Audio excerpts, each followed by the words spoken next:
सारी की सारी दुनिया छुट्टी पर चली जाए, लेकिन मेड अगर छुट्टी पर चली गई तो जिंदगी हराम हो जाती है यार।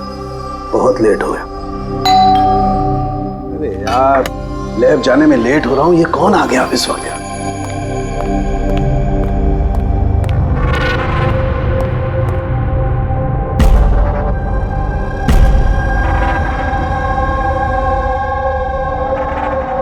बाहर तो कोई दिखाई नहीं दे रहा। घंटी की आवाज तो सुनाई दी थी।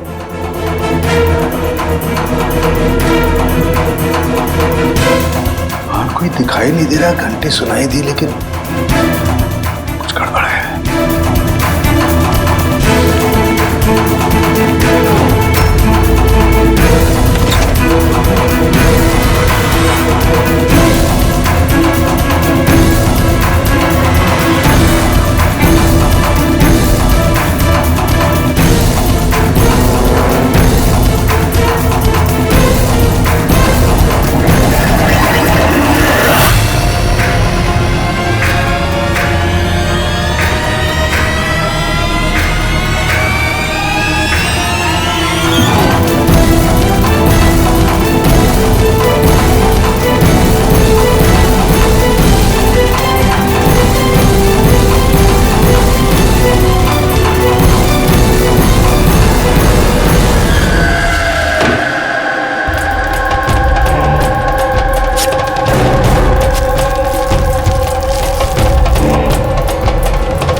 You are invited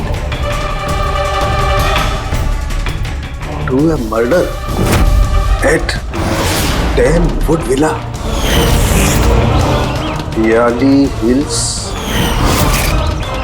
400876.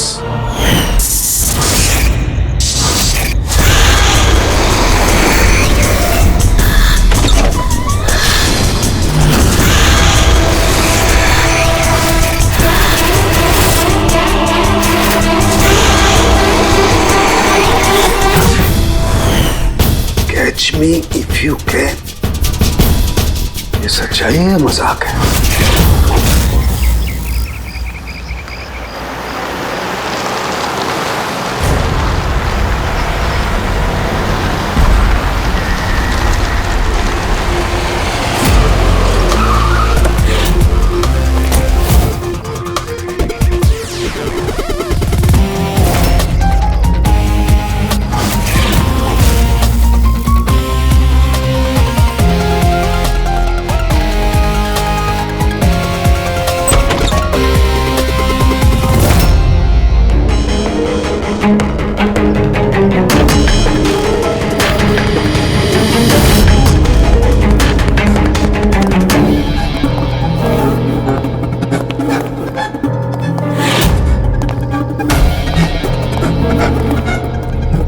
My God.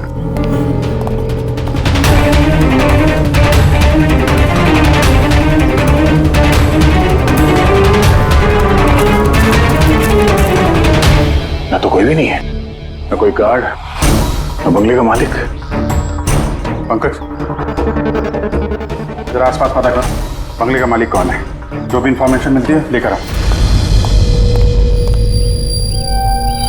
कितनी बेरहमी से खून किया इसका। पूरे शरीर पर चाकू से वार किए और फिर भी जी नहीं भरा तो उंगलियां काट दी। इतना खून तो जो फैला हुआ है इसके घाव का नहीं हो सकता है। मतलब सा? मतलब ये पूरी कि जितना खून इस पूरे घर में फैला हुआ है, इतना खून तो एक इंसान की बॉडी में होता ही नहीं। कोई आईडी वगैरह नहीं? कौन है ये लड़की? नहीं अभिजीत, कुछ नहीं मिला।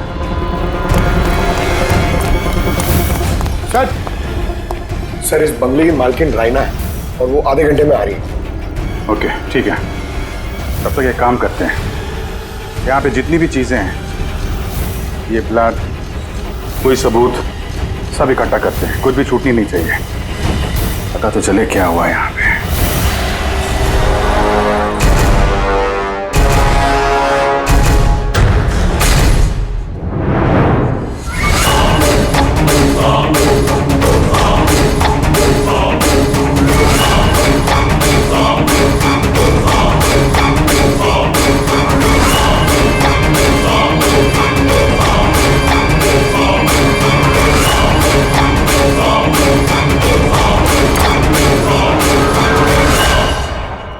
इस पूरे घर में इतनी सारी चीजें पड़ी हैं जो चिल्ला चिल्ला के कह रही है कि हम सबूत हैं, हमें उठा लो। कहीं ये सब प्लांटेड तो नहीं? मतलब खूनी हमारे साथ गेम खेल रहा है।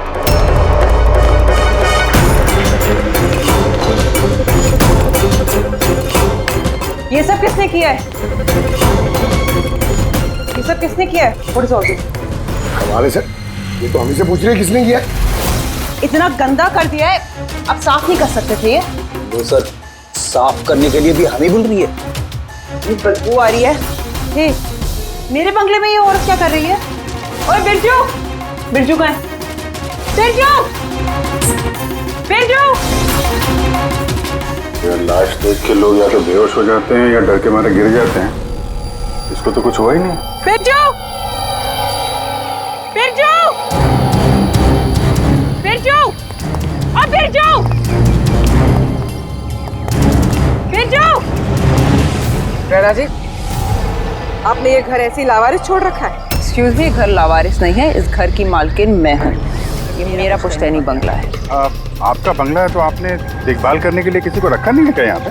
ऑफ कोर्स है बिरजू, बट पता नहीं वो कहाँ है। बिरजू! इस औरत की लाश पड़ी है आपके बंगले में, आप उसको भी नहीं जानती? मैं कुछ नहीं जानती, और अब प्लीज यहाँ से निकल जाइए और जाते जाते सब कुछ साफ करते हुए जाइए। बिरजू! सर ये औरत थोड़ी अजीब है और टेढ़ी भी।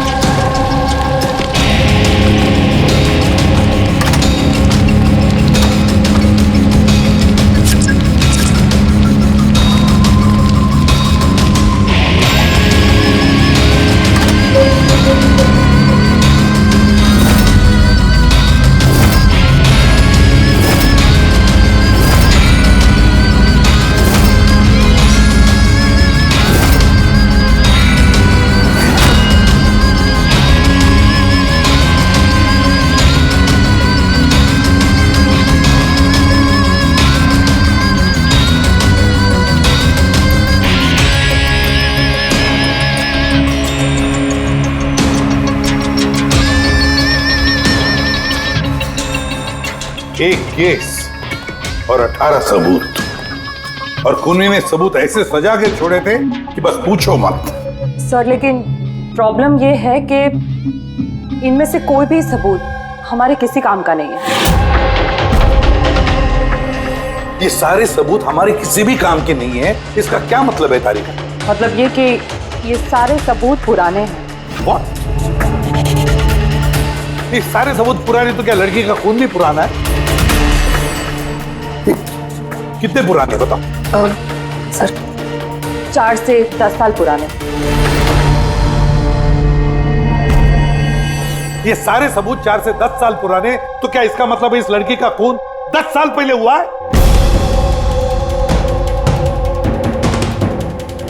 और क्या मिला सबूतों में से बताओ? इन सारे सबूतों में 20 अलग अलग लोगों के डीएनए मिले हैं। वाह, मतलब 20 अलग अलग लोगों ने इन सारे सबूतों को छुआ है ना? हाँ सर। तो फिर फिंगरप्रिंट्स तो मिले ही होंगे? नहीं। नहीं सर। अब लेकिन सर एक बहुत इंपॉर्टेंट बात पता चली है। क्राइम सीन पे जो इतना सारा खून मिला था, वो खून किसी इंसान का नहीं बल्कि किसी जानवर का था। क्या? डॉक्टर तारिका, इस लड़की के शरीर पे जो खून लगा हुआ था वो भी जानवर का? नहीं, इस लड़की के शरीर पे और इसके कपड़ों पे जो खून मिला था वो इसी का है, असली खून। लेकिन इसके अलावा वहां पे जो भी चीजें थी वो सारी प्लांट की गई थी। लगभग 20 लोगों के डीएनए और इतने सारे सबूत क्राइम सीन पे आए कहां से सर?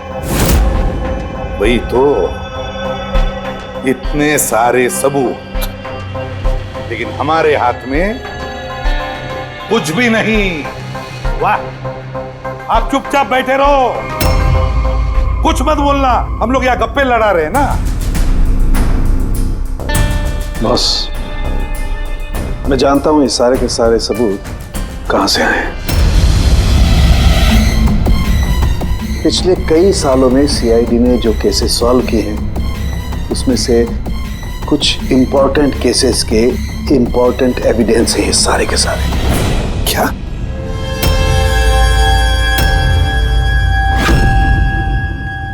जब मैंने रायना और उसके परिवार का बैकग्राउंड चेक किया, उसके परिवार में 2-3 लोग खून के इल्जाम में जेल की सजा काट रहे हैं। और ये रायना, इसे बाइपोलर डिसऑर्डर है। तभी वो वैसे बर्ताव कर रही थी। और वो जो केयर टेकर था बिरजू, उसका कुछ पता चला?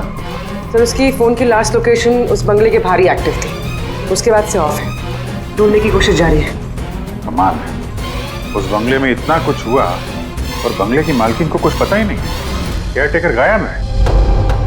यार ये कहीं बीमारी की आड़ में कोई गेम तो नहीं खेल रही? हो सकता है, नजर रखनी पड़ेगी उस पर। पंकज, वो जो लड़की की लाश मिली थी उसका कुछ पता चला? सर, सारे पुलिस स्टेशन, न्यूज़पेपर और न्यूज़ चैनल में भेज दिया। थोड़ी देर में पता लग जाएगा सर। सारुण के हमारे पुराने केसेस के सारे सबूत वहां पर कैसे पहुंचे? चुपचाप बैठ के नहीं चलेगा सारुण, मुझे जवाब चाहिए अभी। तू फॉरेंसिक सर्जन है, इस फॉरेंसिक डिपार्टमेंट का इंचार्ज है, अपनी जिम्मेदारी से भाग नहीं सकते तो बताओ जल्दी। अपनी जिम्मेदारी से नहीं भाग रहा हूं। और नहीं तो क्या?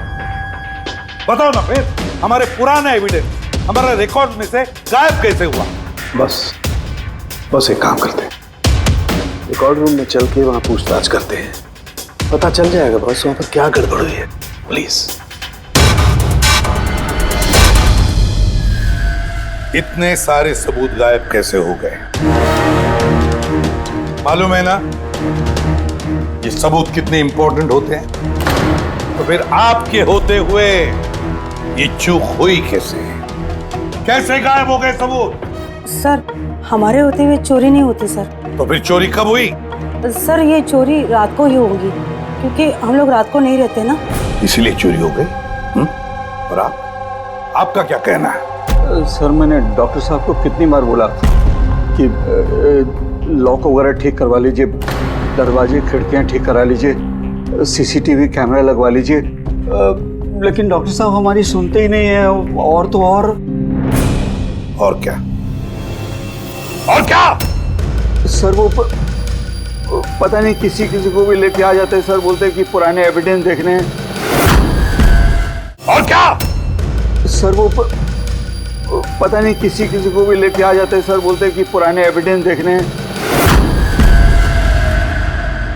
किसे लेकर आए थे ये? पिछले 3 महीने पहले किसी को लेकर आ गए, बोले कि क्राइम जर्नलिस्ट हैं, इनको पुराने एविडेंस देखने हैं। बॉस, वो एक जर्नलिस्ट था, फॉरेंसिक पर एक आर्टिकल लिखना चाहता था, मुझसे रिक्वेस्ट की, मैंने उसे परमिशन दे दी बस। देख सारुण, तो अच्छी तरह से जानता कि यहाँ किसी भी बाहर के आदमी को अंदर आना मना है, और तू जर्नलिस्ट को यहाँ लेकर आया। सर, पिछले महीने भी सर कॉलेज के स्टूडेंट को लेकर आए थे, उन्हें भी पुराने एविडेंस दिखा रहे थे, तो हो सकता है कि उनमें से किसी ने चोरी की हो। नहीं बॉस, ऐसा नहीं हो सकता। वो तो फॉरेंसिक के स्टूडेंट थे, बेचारे मुझसे परमिशन मांग रहे थे। सर, हम स्टडी करना चाहते हैं, कुछ प्रैक्टिकल देखना चाहते हैं, कुछ सीखना चाहते हैं, सर प्लीज परमिशन दे दीजिए। मैंने उन्हें परमिशन दे दी बस। बॉस, मैं एक रेस्पॉन्सिबल इंसान हूँ बॉस, आफ्टर ऑल ये मेरा अधिकार भी तो है यार। देख सारुण के, सीआईडी को लुटवाने का तुझे कोई अधिकार नहीं है, समझे? और तो और या कोई कॉलेज खोल के नहीं रखा है फॉरेंसिक सिखाने के लिए। तुम स्टूडेंट्स को यहाँ ला कैसे सकते हो? किसके परमिशन से लाया तुमने? देख सारुण के, अच्छी तरह से याद रख, इस रिकॉर्ड रूम में कोई भी नहीं आ सकता। ना मैं ला सकता हूँ, ना तुम ला सकते हो, ना ये ला सकता है, फिर वो चाहे अपने परिवार वाला हो, कोई दोस्त हो। हाँ अभिजीत।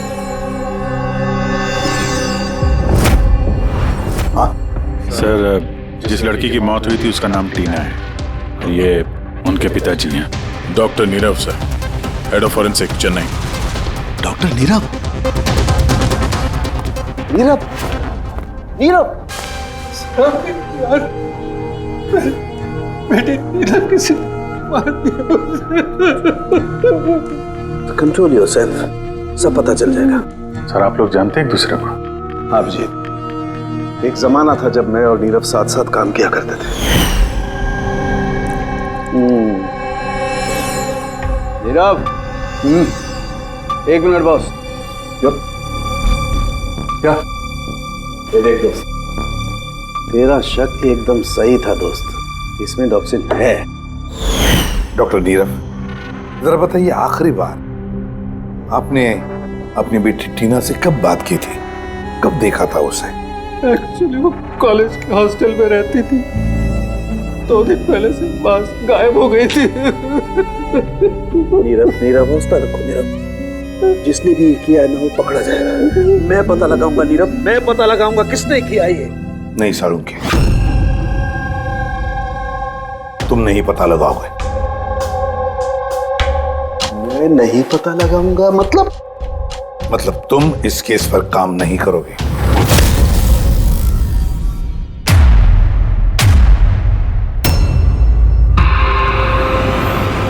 क्यों?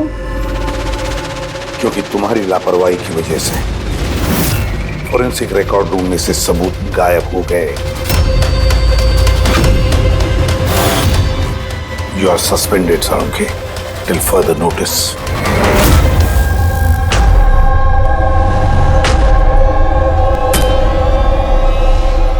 बस तुम्हें लगता है कि ये सब कुछ मेरी वजह से हुआ?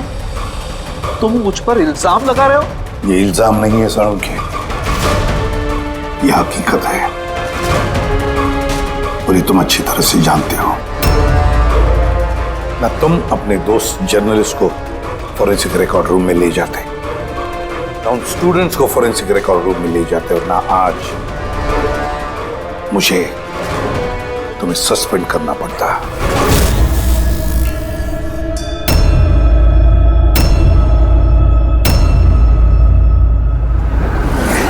यार, नीरव को मेरी जरूरत है, इस केस को मेरी जरूरत है यार, प्लीज। नहीं साळुंखे। सर आपने मुझे बुलाया? डॉक्टर तारिका, अब से तुम डॉक्टर नीरव की बेटी टीना की केस हैंडल करोगी। मैं? हाँ। लेकिन सर। अभिजीत, साळुंखे का दोस्त जर्नलिस्ट और उसके वो स्टूडेंट्स जो फॉरेंसिक रिकॉर्ड रूम में आए थे, सबकी अच्छी तरह से इंक्वायरी करो, अच्छी तरह से।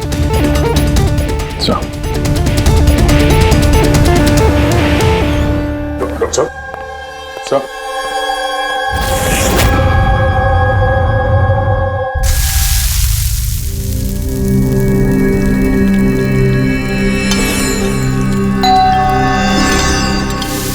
आ गए वो प्रद्युमन के दाएं बाएं दया और अभिजीत मेरे घाव पर मरहम लगाने के लिए। मुझे मालूम है खोलते कहेंगे सर कुछ नहीं होगा, हम यहाँ पर पूरा विश्वास है, सब कुछ ठीक हो जाएगा। क्या काम ठीक हो जाएगा? पहले तो बेइज्जती करके निकाल देते हैं और फिर भेज देते हैं अपने दाएं बायों को, जाओ जाओ उसके घाव पे मरहम रखो।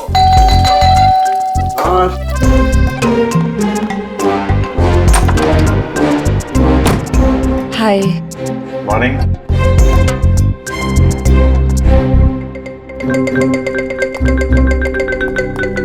अरे क्यों टेंशन ले रहे हैं सर, सब ठीक हो जाएगा। हमें आप पर पूरा विश्वास है सर, हमें पूरा यकीन है आप कोई गलत काम कर ही नहीं सकते, मगर क्या करें, प्रोटोकॉल तो फॉलो करना ही पड़ेगा। देखो, मुझे तुम लोगों की सहानुभूति की कतई जरूरत नहीं है, और हाँ, तुम्हारे एसीपी साहब की सहानुभूति की भी बिल्कुल जरूरत नहीं है। बच्चा नहीं हूं, रो नहीं रहा। मुझे मालूम है प्रद्युमन अपने उसूलों का बहुत पक्का है, होना भी चाहिए। गुड। सर मैं बहुत शर्मिंदा हूँ, आई एम वेरी सॉरी। आपके सामने एसीपी सर ने मुझे नहीं तारिका, शर्मिंदा होने की कोई जरूरत नहीं। तुम अपने काम पे ध्यान दो, हर चीज को बारीकी से देखना, कोई ना कोई सुराग जरूर मिलेगा। हम जिस चीज को भी छूते हैं अपने निशान छोड़ जाते हैं। Remember, every contact leaves a trace behind. बस इसी फॉर्मूले को फॉलो करना। और हाँ, जब तक ये केस सॉल्व नहीं हो जाए, प्लीज यहां पर मत आना। मैं जानता हूं मैं बेगुनाह हूं और अपनी बेगुनाही साबित करके रहूंगा। तब तक के लिए प्लीज लीव मी अलोन। आप लोग अपने केस पे ध्यान दीजिए।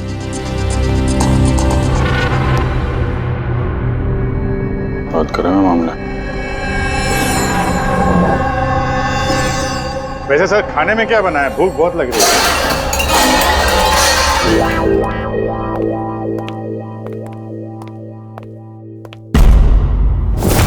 सर, ये जर्नलिस्ट सुना बहुत टेढ़ा और बदतमीज आदमी।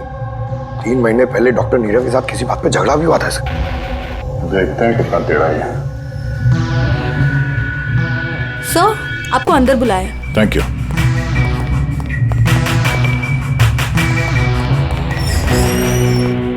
अरे वाह, नसीब हमारे, आज तो सीआईडी टीम के सीनियर इंस्पेक्टर दया से मुलाकात हो ही गई। आइए आइए, बैठिए बैठिए। हम यहाँ बैठने नहीं आए। अरे ऐसी भी क्या बेरुखी है जनाब। चलिए जाने दिए, छोड़िए। ये बताइए कि क्या लेंगे? चाय, कॉफी, ठंडा? ठंडा ठंडा वंडा नहीं पीते हम लोग। वैसे दया साहब, मैं काफी टाइम से सीआईडी टीम पर एक डॉक्यू ड्रामा सीरीज बनाने की फिराक में हूँ, लेकिन अपने एसीपी साहब मिल ही नहीं रहे। तुम तो जानते ही होंगे, सीआईडी अरे गहरे को एंटरटेन नहीं करती। आप सीधे मुद्दे की बात करें। हाँ, क्यों नहीं। पिछले 20 सालों से मैं इस प्रोफेशन में हूँ, हमेशा पॉइंट पे रहता हूँ। बताइए, सबसे पहले क्या बात करूँ? डॉक्टर नीरव से हुए झगड़े के बारे में या फिर फॉरेंसिक रिकॉर्ड विंग के बुरे हाल के बारे में? डॉक्टर नीरव से तुम्हारा झगड़ा क्या था? नहीं, मेरा उनसे कोई झगड़ा नहीं था। मैंने तो बस उन्हें सच्चाई का एक आईना दिखाया था। उन्हें बुरा लग गया। क्या मतलब? मतलब डॉक्टर नीरव के काम को लेकर मैंने एक आर्टिकल लिखा था। मेरे हिसाब से वो फॉरेंसिक के काम के प्रति ईमानदार नहीं थे, थोड़े ढीले ढाले किस्म के फॉरेंसिक एक्सपर्ट थे। इसलिए उन्होंने मेरे खिलाफ मानहानि का केस भी किया। बहुत बेइज्जती हुई मेरी। मैंने उनसे माफी भी मांगी। बड़ा भी उनकी बेटी की दर्दनाक मौत को लेकर मुझे बहुत दुख हुआ। और अपना दुख जाहिर करने के लिए आपने एविडेंस रूम से एविडेंस चुरा कर वहां फेंक दिया जहां नीरव जी की बेटी का खून हुआ था। अरे जनाब, मैं भला ऐसा क्यों करने लगा?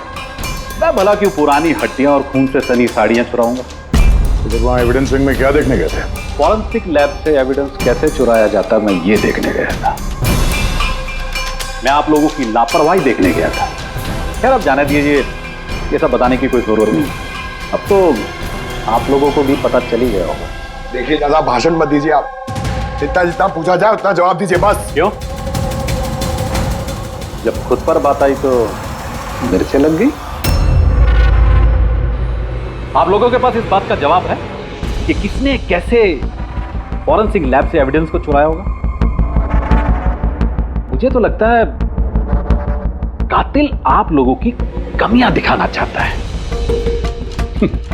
खैर, जाने दीजिए। अब ये बताइए कि ये सीआईडी पर डॉक्यू ड्रामा सीरीज कब स्टार्ट करो?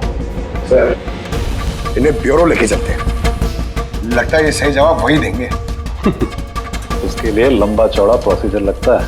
और वैसे भी सबूत भी तो होना चाहिए ना, क्यों दया साहब? और जल्द मिलते हैं। प्रोसेस पूरा करके सारे एविडेंस लेके आएंगे और तब बात करते हैं सीआईडी पे डॉक्यू ड्रामा बनाने की। हाँ?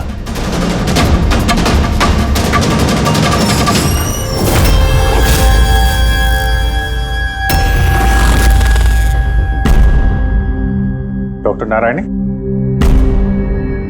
यस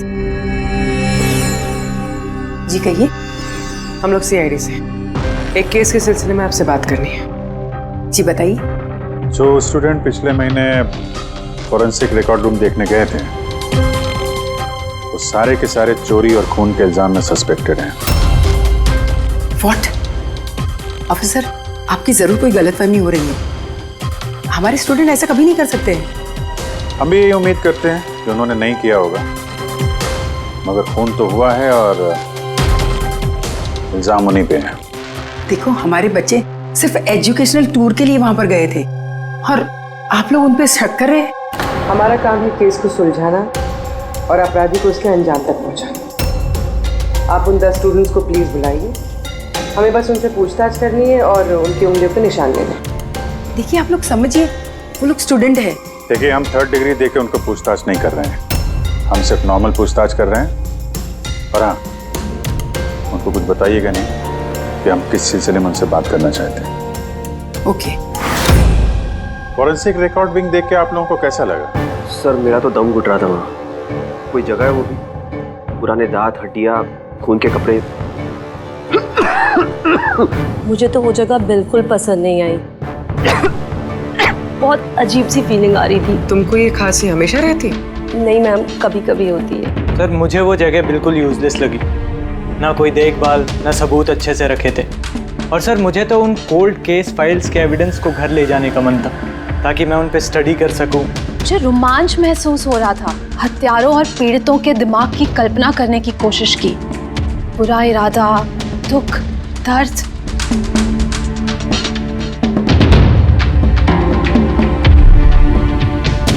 सर यहाँ तो 9 ही लोग हैं, एक नहीं है। हाँ, वो एक स्टूडेंट आज एब्सेंट है, उसकी तबीयत ठीक नहीं है। कौन है, क्या नाम है? सारिका। सारिका, हमें उसकी पूरी डिटेल्स चाहिए। हाँ तारिका, कुछ मिला क्या नहीं अब तक? देखो तारिका, हमारे पास वक्त नहीं है।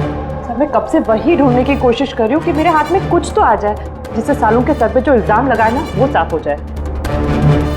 जो कुछ भी हो, कोई ना कोई तो है जो सांखे को फंसाने की कोशिश कर रहा है। कौन हो सकता है और फिर क्यों कर रहा है वो ये? सर आपको ये बात पता है, फिर भी आपने सालों के सर को निकाला। तारिका, मैंने सिर्फ वही किया जो कानून ने मुझे कहा। मैं तो सालुंखे को क्या? सर को आप क्या? खूनी ने बहुत बड़ी गलती की है। कौन सी सर? जब तुम लोग वुडविला गए थे, उस घर में घूम रहे थे, अंदर से बाहर, बाहर से अंदर, सब जगह सबूत इकट्ठा कर रहे थे। उस वक्त फ्रेडी, तुम अपने निशान छोड़ रहे थे, अपने हाथों के निशान, पैरों के निशान और भी कुछ कुछ चीजों के निशान, और उसका तुम्हें पता भी नहीं था, एहसास भी नहीं था।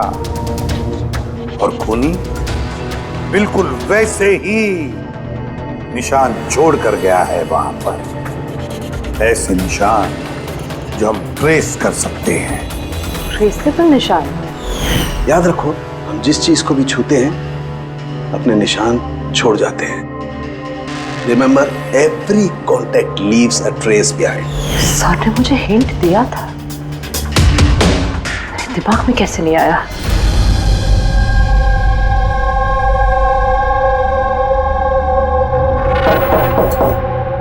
जी कहिए। सारिका कहाँ है? आप लोग? CID। आप कौन है? सब, मेरा नाम रूपाली है। और सारिका? सब, वो तो यहाँ नहीं है, कल ही चली गई। कहाँ चली गई? मैम वो अपने घर चली गई। कल वो आई और जल्दी जल्दी उसने अपने सारे बैग्स पैक किए और बहुत जल्दी में थी, इसलिए उसने अपना फोन भी यहीं छोड़ दिया। कोई वजह बताई उसने इतनी जल्दी में घर चली गई?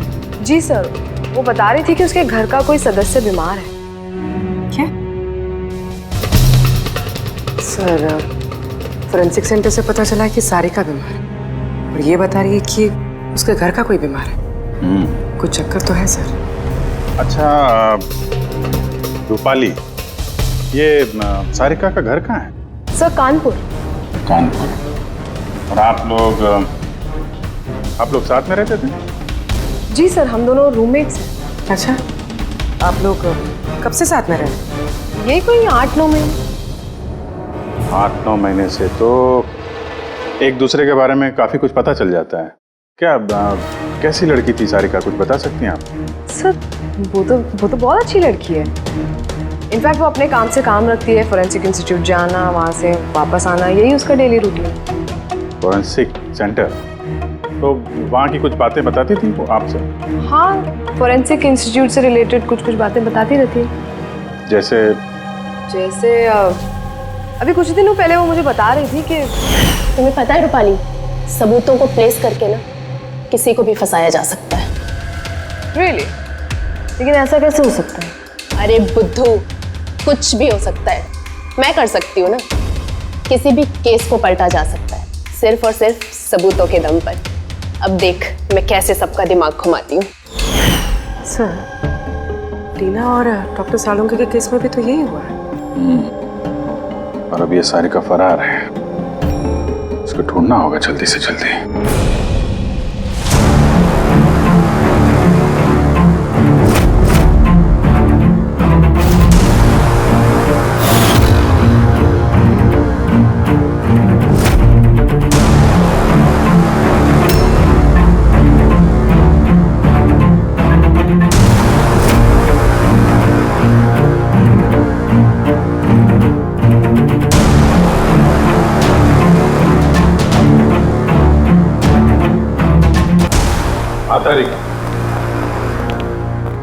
सकोनी जो भी है, अभी उसने इतने सारे सबूत चुराए और क्राइम सीन पे प्लांट किया। ये करते वक्त उसने जरूर इन चीजों को छुआ है। लेकिन डॉक्टर तारिका, तुमने तो कहा था कि फिंगरप्रिंट्स के कोई निशान नहीं मिले, तो फिर इन चीजों को छुआ कैसे? उंगलियों के तो कोई निशान नहीं है, लेकिन मैं ये कहने की कोशिश कर रही हूँ कि इतने सारी चीजें उसने चुराई और क्राइम सीन पर प्लांट। अब इतनी मेहनत करने के बाद उसे जरूर थोड़ा तो पसीना आया होगा। मतलब sweat analysis? Exactly, sweat analysis किया मैंने, स्वेट एनालिसिस। और इस प्रोसीजर से मुझे एक डीएनए भी मिला। ये देखिए, इस डीएनए से मुझे ये पता चला कि इस इंसान को एक खास किस्म की बीमारी है, सिस्टिक फाइब्रोसिस। ये किस तरह की बीमारी है? ये एक जेनेटिक बीमारी है पूर्वी। इस बीमारी से इंसान के बॉडी ऑर्गन्स जैसे किडनी, लंग्स, पैनक्रियाज, इंटेस्टाइन, ये सब डैमेज होने लगते हैं। तो डॉक्टर तारिका, इस बीमारी की तो पहचान भी होगी ना? कोई सिम्टम्स तो होंगे? सिम्टम्स है। अगर ये बीमारी ज़्यादा टाइम तक रहे तो वो इंसान की उसकी ग्रोथ पुअर हो जाती है, फैटी स्टूल्स होने लगते हैं, सांस लेने में तकलीफ होती है, बहुत खांसी आती है, इनफैक्ट साइनस इन्फेक्शंस होने लगता है। सांस लेने में तकलीफ और खांसी? तो ऐसे मरीजों को तो हॉस्पिटल के काफी चक्कर लगाने पड़ते होंगे। कांस्टेंट मॉनिटरिंग की जरूरत पड़ती है। बस सुविधा मुझे शहर में जितने भी हॉस्पिटल्स हैं सब में जाकर के पता लगाओ सिस्टिक फाइब्रोसिस के मरीज कितने हैं और क्या उनमें से कोई एक ऐसा पेशेंट है जिसका हमारे इस केस से संबंध है।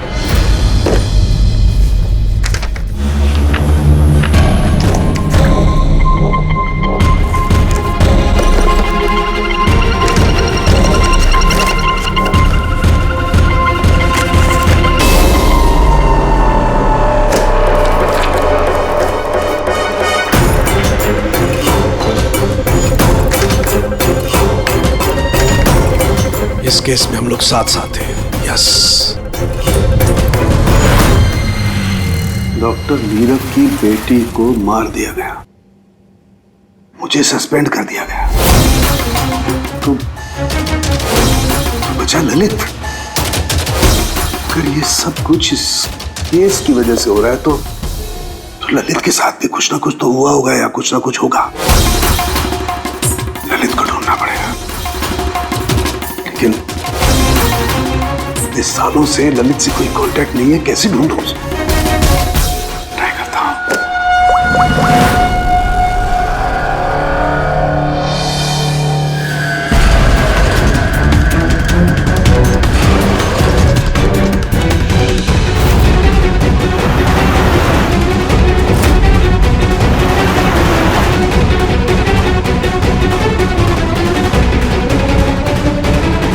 Are you sure? ये वही है? जी हाँ, ये वही है। और इसको हॉस्पिटल में 2-3 बार आना ही पड़ता है।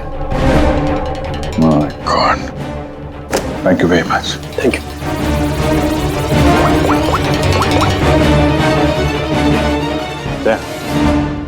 कातिल का पता चल गया है।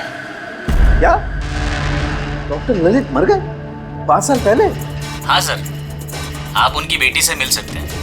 कहाँ है उनकी बेटी? मेरी बात हो सकती? वो तो मुंबई में है सर, सारिका नाम है उसका। सारिका? जी sir. Okay, thank you. Sarika Mumbai में है।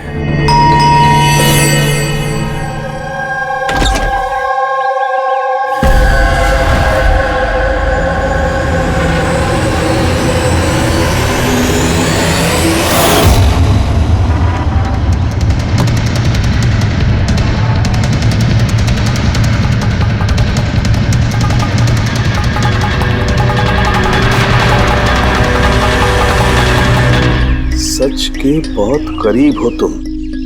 एक आखिरी जगह जहां खून होगा। इंतजार कर रहा हूं तुम्हारा, वही जहां से ये सब शुरू हुआ था 8 साल पहले।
किसने मारा? ये लाइट को क्या हुआ?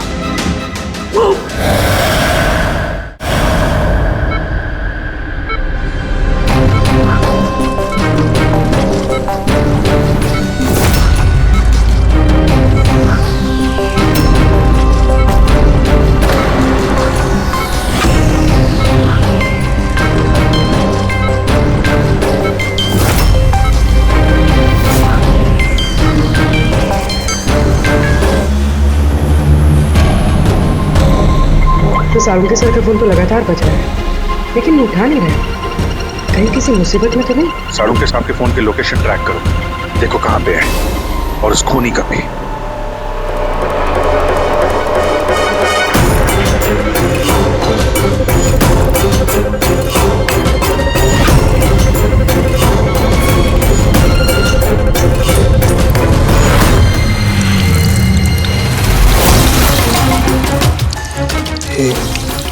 ये क्या कर रही हो? तुम्हारी मौत है, धीरे धीरे और बहुत ही दर्दनाक।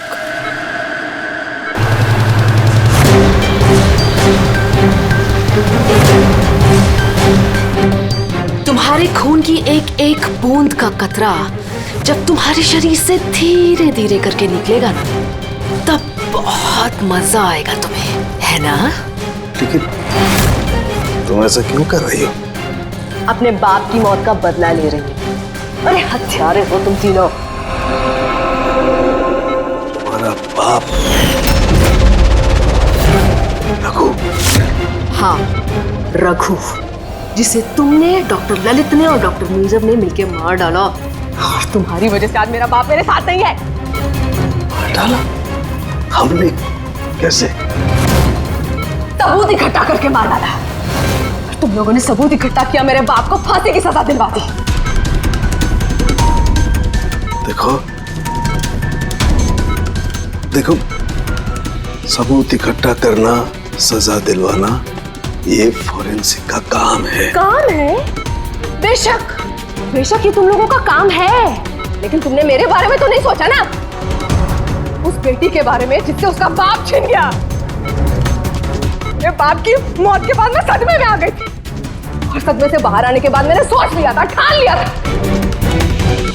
कि मैं तुम तीनों को तुम्हारे किए की सजा देकर रहूंगी।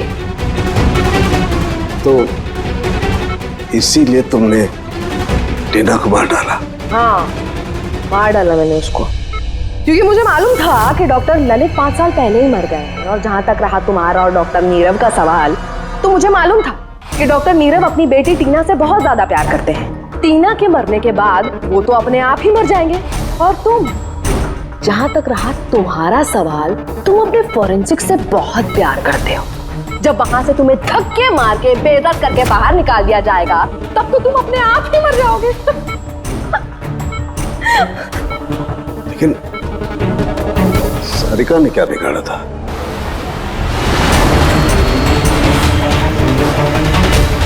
सारिका, उसे तो मरना ही था। वो ललित की बेटी जो थी और वो फॉरेंसिक में काम करती थी, तो मेरे काम आती ना वो। उसी की मदद से तो मैंने फॉरेंसिक विंग से सारे सबूत इकट्ठा किए थे। तुम्हारा फॉरेंसिक तुम्हारे खिलाफ। ये देखो डॉक्टर सालुंके, हो गया मेरा बदला पूरा। और जब तक सीआईडी यहाँ पर आएगी ना, तब तक तुम ऊपर। Good by doctor Salunke.